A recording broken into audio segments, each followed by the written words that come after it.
There is fiction in the space between the lines on your page of memories. Write it down, but it doesn't mean you're not just telling stories. Three random things about myself. I was happy. Okay, I know. So I was born in 1976. That's one. I went to that. I was born in. It's all part of the first one. I was born in the University College of Study when my mom was in final year.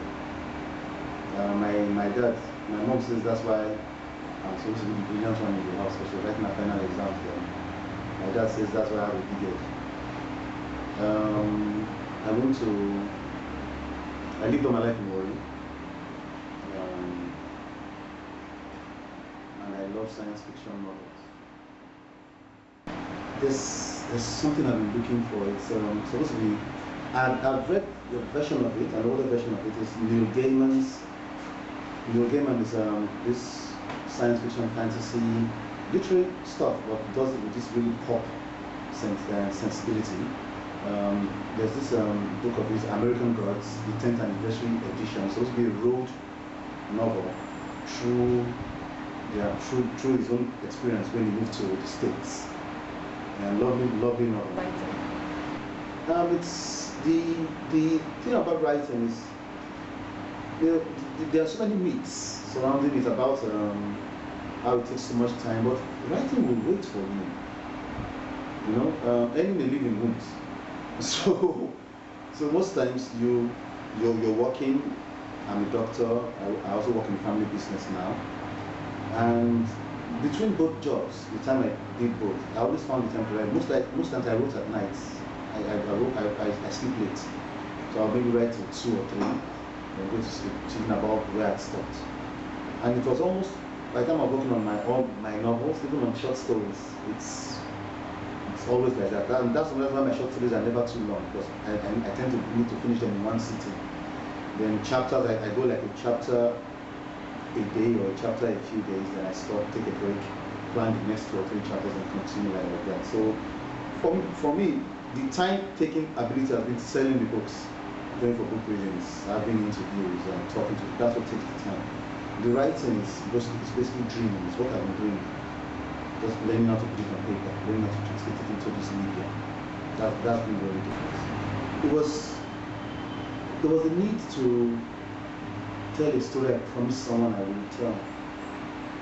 And he wasn't even aware I made the promise because he was already dead. There was promise I made to myself and to him. And it was about anybody went to a university in Nigeria in the 90s, around the time we went, when the confraternities were really, really violent. Although now, as an aside, I noticed that they got worse after we left home. But while we were in school, we thought that was the worst thing we could ever see. And having to interpret that, having to let people know that it wasn't all just secret calls and blood oaths in the bush and dancing around the bonfire, that no, children were getting attacked, Nigerian children were dying in the universities, and we were watching American gangster films that were showing secondary school students over there. I'm thinking, those were not university students we were watching, that was high school, but we're doing these things in universities when we're already becoming adults. So it was the promise I made to him that I would tell our story. I would tell the story where the first time I saw an inkling of it in print was when I read Popular Hibiscus, which was, okay, somebody born in the 70s, the story of self, the story of what we've experienced, what it means to be Nigerian. And mine is just slightly, my own characters are just slightly cruder, and they're not as quiet as can be, they're a bit noisier. But basically the same kind of story of having to tell our story, the story of my generation. If you had to be a character in Fine Boys or one of your novels, who would it be? The policeman into St. Patrick. It would be the policeman into St. Patrick. Why? Having to carry a gun and living in a country where the subways work and you can actually do forensics. I think that's, if there was anything I was channeling, something I was dreaming and hoping for, it was that first book.